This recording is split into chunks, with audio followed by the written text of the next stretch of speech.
행복한 시간입니다. 우리 아침 예배로 하나님 앞에 함께 나가겠습니다. 오늘은 사도행전 27장 13절에서 26절까지의 말씀을 함께 읽으시고 하나님 말씀 나누겠습니다. 남풍이 순하게 불매 그들이 뜻을 이룬 줄 알고 닻을 감아 그레데 해변을 끼고 항해하더니 얼마 안 되어 섬 가운데로부터 유라굴로라는 광풍이 크게 일어나니 배가 밀려 바람을 맞추어 갈 수 없어 가는 대로 두고 쫓겨가다가 가우다라는 작은 섬 아래로 지나 간신히 거루를 잡아 끌어올리고 줄을 가지고 선체를 둘러감고 수르디스에 걸릴까 두려워하여 연장을 내리고 그냥 쫓겨가더니 우리가 풍랑으로 심히 애쓰다 이튿날 사공들이 짐을 바다에 풀어버리고 사흘째 되는 날에 배의 기구를 그들의 손으로 내버리니라. 여러 날 동안 해도 별도 보이지 아니하고 큰 풍랑이 그대로 있음에 구원의 여망마저 없어졌더라. 여러 사람이 오래 먹지 못하였음에 바울이 가운데 서서 말하되 여러분이여, 내 말을 듣고 그레데에서 떠나지 아니하여 이 타격과 손상을 면하였더라면 좋을 뻔하였느니라. 내가 너희를 구원하노니 이제는 안심하라. 너희 중 아무도 생명에는 아무런 손상이 없겠고 오직 배뿐이리라. 내가 속한 바 곧 내가 섬기는 하나님의 사자가 어젯밤에 내 곁에 서서 말하되 바울아, 두려워하지 말라. 내가 가이사 앞에 서야 하겠고 또 하나님께서 너와 함께 항해하는 자를 다 내게 주셨다 하였으니 그러므로 여러분이여 안심하라. 나는 내게 말씀하신 그대로 되리라고 하나님을 믿노라. 그런즉 우리가 반드시 한 섬에 걸리리라. 하나님은 창조주이자 통치자이십니다. 우리의 왕이시요 우리의 주인이시죠. 우리의 영원한 주군이시죠. 자, 하나님이 이 땅을 통치하신다는 사실은 이 땅 가운데 하나님의 자녀들이 하나님을 모르는 자들에게 하나님의 통치를 보여주는 삶, 이게 바로 복음이 삶이 되는 삶 아니겠습니까? 자, 오늘의 말씀은 정말 위기일발, 목숨이 경각에 달려있는 내용의 이야기가 등장을 해요. 그 속에서도 하나님은 자신의 백성을 통하여 이 세상을 어떻게 통치하시고 다스리고 계시는가를 보여주는 아주 굉장히 중요한 말씀입니다. 우리 오늘 말씀을 통해서 하늘의 은혜와 영적인 하나님의 교훈을 받는 시간 되면 좋겠습니다. 미결수 신분의 바울을 로마까지 이렇게 호송해 가야 하는 임무를 맡았던 백부장. 그는 바울의 말보다 이 선장의 말을 더 들었죠. 세상의 지혜로 판단을 한 거죠. 여러 가지로 이익이 되기 때문에 때마침 남풍까지 순하게 불어서 야, 우리 판단이 맞다. 자, 이렇게 생각을 하고 출발을 했습니다. 자, 13절에 그게 나오죠. 여러분, 그런데 오늘 본문 말씀을 쭉 읽어보면 그것이 바로 야, 이 세상 사람들의 지식과 경험의 한계이구나 하는 것을 금방 알 수가 있어요. 자, 그들은 뭐 나름대로 이제 좀 안전하게 이동을 하기 위해서 먼 바다로 가지 않고 연안에 붙어서 갔습니다. 이 베닉스까지 붙어서 쭉 이동을 하는데 그냥 뭐 북동풍이라는 뜻의 유라굴라 광풍, 뭐 태풍을 만난 거예요. 뭐 속절 없이 그냥 뭐 완전히 그냥 통제불능의 상황에 빠지게 됩니다. 대개 당시에는 이 구명정을 이 배 뒤에다가 이렇게 가지고 다녔어요. 근데 이제 이렇게 막 배가 조절이 안 되고 통제가 안 되면 구명정이 무기가 될 수 있죠. 배를 손상을 줄 수 있기 때문에 16절에 보면 지금 배를 끌어다가 간신히 묶었대요. 그리고 이제 그 다음 절에 보면 이 나무로 만든 배니까 뭐 어떤 기술인지는 알 수 없지만 배를 좀 단단히 한다고 뭘 둘러 감싼 것 같아요. 그리고 나서 이제 모래톱이라고 하는 이제 바다인데 모래턱이 있어서 배가 걸리면 난파가 되는 거죠. 이 스르디스라고 하는 이 모래톱이 있기 때문에 여기에 이제 배가 걸리는 것을 방지하기 위해서 이 사람들이 이제 배를 좀 가볍게 하기 위해서 수단으로 쓴 것이 물건을 버리는 거였어요. 처음에는 배의 연장을 버렸어요.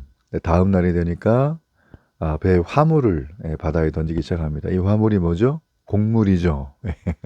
이거 지금 이들의 주 수입원이잖아요. 그리고 엄청난 이윤을 챙길 수 있는 아주 뭐 황금보다 더 귀한 화물을 버릴 수밖에 없었다. 그 사흘째 되는 날은 이제는 뭐 더 이상 이게 지금 나아질 기미가 안 보이니까 배를 가볍게 하기 위해서 태풍에서 살기 위해서 항해 기구들을 버렸대요. 19절까지. 예. 근데 정말 더 아찔한 상황이 뭐냐면 아니 해도 안 보이고 별도 안 보인다는 거예요. 아 이게 뭐가 그렇게 아찔한가? 지금 며칠 동안 그런 일이 벌어진다고 말씀이 나오잖아요. 이게 왜 중요하냐면 당시에는요. 나침판이 없었잖아요. 그래서 별자리를 보고 이 사람들이 항해를 했는데 아니 북두칠성 같은 늘 고정적으로 있는 그 별자리가 보이지 않으면 어디로 가겠습니까? 칠흑 같은 어둠, 낮과 밤도 뭐 구분이 안 될 만큼의 이 고통스러운 시간, 그들이 신뢰하던 모든 것들이 다 무너지는 상태죠. 좌절 그 상태라는 것입니다. 그들은 당연하게 여기는 해와 별이 뜨지 않을 때 정말 얼마나 큰 두려움을 느꼈을까요? 여러분 우리도 하나님의 은혜가 아니면 우리가 늘 보는 것들을 볼 수가 없습니다. 해가 뜨고 해가 지고 또 아침에 해가 뜨고 또 해가 지고 밤에 별이 뜨고 달이 뜨고 움직이고 하는 이 모든 것들이 그냥 우연히 되는 것처럼 사람들은 생각을 해요. 그냥 되나 보다. 절대 그렇지 않아요. 하나님의 통치, 다스림 안에 있다라는 것이죠. 그러니까 이 세상이 하나님을 인정하지 않으면 그 하나님의 통치하심을 거부하면 그 사람들은 그냥 두려움에 빠지고요. 당연한 것이 사라졌을 때 살아가야 될 소망마저 버릴 수밖에 없습니다.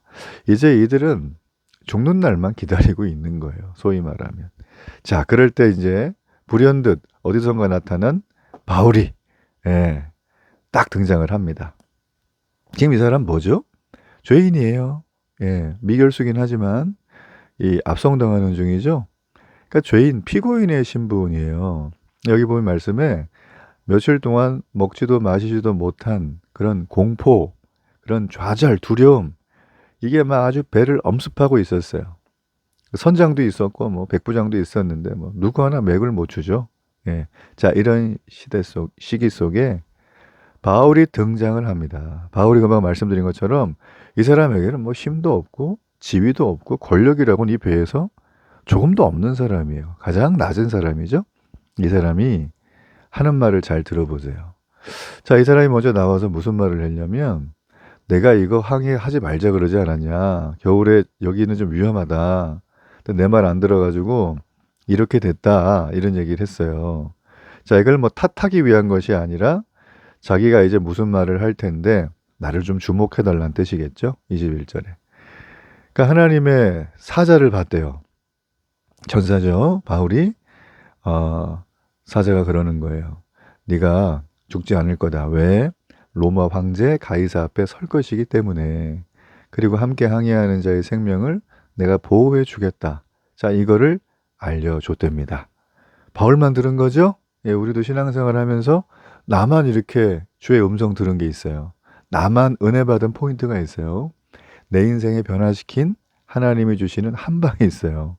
나만 아는 거예요. 지금 바울도 지금 본인만 알죠. 자, 지금 바울이 이 말을 할 때 분위기가 어땠을까요? 태풍이 와가지고 광풍이 불어서 뭐 지금 며칠간 먹지도 마시지도 못하고 잠도 못 잤겠죠. 뭐 제정신인 사람 아마 거의 없지 않았을까 싶어요. 뭐 일상생활이 됐겠습니까?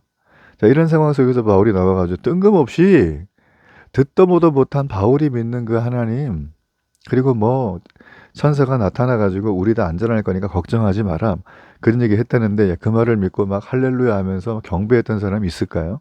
한 명도 없을 거예요. 바울을 약간 이상하게 보지 않았을까.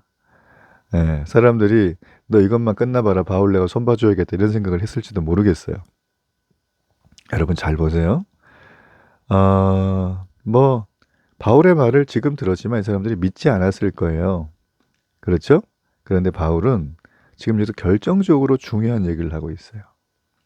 우리 인간이 아무것도 할 수 없는 상황이 닥치면 하나님은 우리를 얼마든지 구원을 베풀 수 있는 분이다. 지금 그 얘기를 해주고 있는 거예요.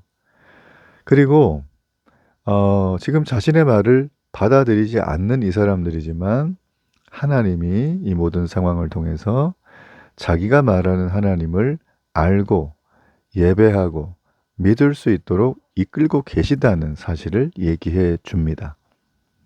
이 사람들은 지금 며칠 동안 자기가 살려고 뭐 배에 있는 모든 물건 버리고 막 뭐 배 기술, 항해 기술을 총동원해서 배를 지금 살려보려고 자기도 살아보려고 애를 썼지만 뭐 해와 별이 안 보이는데 속수무책이죠 뭐. 그렇죠? 스스로 구원하려고 몸부림쳤던 사람들이지만 이제는 몇 날 며칠 동안 두려움과 공포에 완전 짓눌려 있는 상태예요. 자, 그런데 바울은 해맑은 얼굴로 일어나서 우리의 구원자가 하나님이시다. 담대히 말씀을 전하는 거예요. 여러분, 어쩌면 우리는요, 바울처럼 이 세상이라는, 이 대한민국이라는 사회 속에서, 그 사회의 배 안에서, 야, 요즘에 지금 뭐, 이슬람 원래주의 공화국이 지금 무너지는데, 거기가 이제 뭐, 통치자가 바뀌게 되면 국제 유가가 뛰는 거 아니야? 뭐 호르무즈 해협에 지금 여러 가지로 문제가 많은 거 아니야? 지금 베네수엘라는 산유국 1인데 거기가 지금 미국이랑 친해야 되는데 야, 이런 국제유가 또 뛰겠네. 또 뭐 제품이 또 오를까? 물가 어떻게 될까? 막 이런 생각을 우리가 또 엄청 하게 되죠. 우리는 이 지구라고 하는 하나의 사회 속에 마치 지금 여기 나와 있는 배 안에 갇힌 것처럼 해와 별을 보지 못하고 몇 날 며칠 동안 먹지도 마시지도 못하고 자지도 못하는 그런 상황 가운데 처해 있는 모습이에요. 그렇죠? 예. 뭐 우리가 세상에서 이거 하면 됩니다. 저거 하면 됩니다. 이런 얘기를 얼마나 많이 듣습니까? 여러분, 그럼에도 그쪽으로 가봐도 별 소득이 없다는 거 우리가 다 느끼죠. 가르쳐 준 대로 해서 잘 되면 뭐 이 세상에 가난하고 또 자기 인생이 원통한 사람이 누가 있겠습니까? 다 부자로 살고 다 성취를 이루죠. 그러나 세상은 그렇지 않다라는 거예요. 지금 바울은 그 지점에서 나와서 하나님의 구원을 노래하고 있는 것입니다. 여러분, 하나님은 우리에게 구원을 베푸세요. 그리고 우리의 구원을 베푸신 우리가 이 땅을 살아가며 하나님이 우리의 창조주고 우리의 주인이고 우리의 통치자라는 것을 보여주기를 원하십니다. 여러분, 우리가 잘 알고 있는 요셉 있죠? 애굽의 노예 신분이었잖아요. 그러나 하나님 말씀을 따라 살아가고 그 말씀을 지키기로 결단하고 믿음의 삶을 살았던 그의 모습을 통해서 요셉은 이 당시 애굽의 전체의 리더가 되는 거예요. 그렇죠? 우리도 마찬가지입니다. 요셉처럼 억울한 일 당하죠. 모함도 쓰죠. 예수 믿으면서 당하는 그런 것들이 있어요. 여러분, 그렇지만 우리는 이 세상이라는 이 사회라는 배 안에 갇혀 있는 수많은 사람들에게 유일한 구원을 얘기할 사람들이에요. 자부심을 가지세요. 그리고 그 일을 통해서 하나님은 우리에게 세상의 통치자, 대통령도 아니고 왕도 아니고 권력자도 아니고 바로 나라는 걸 보여주고 계십니다. 자, 넓은 의미로 보면 우리가 하나님을 믿고 나의 아버지로 여기고 그분과 날마다 동행하는 삶을 살아가는 것은 이 사회라고 하는, 이 배라고 하는 이 전 세계 지구촌에 진정한 왕, 통치자와 함께하는 통치 수반행입니다. 여러분, 이보다 더 익사이팅한 게 어디 있을까요? 여러분, 그런 마음 갖기를 바랍니다. 우리가 이 사도행전 말씀 이제 곧 마무리가 되는데 사실 그 내용들이 쭉 연결되어 있어요. 하나님의 돌보심이 아니라 직접 개입하심, 그리고 하나님이 통치자여 왕이여 우리의 주권자라는 걸 보여주는 사건. 자, 여러분, 그런 내용들이 쭉 있는 이 내용 속에서 날마다 우리 성경을 읽으며 함께 묵상하며 크신 하나님의 통치를 기쁘게 받는 저와 여러분 되기를 바랍니다.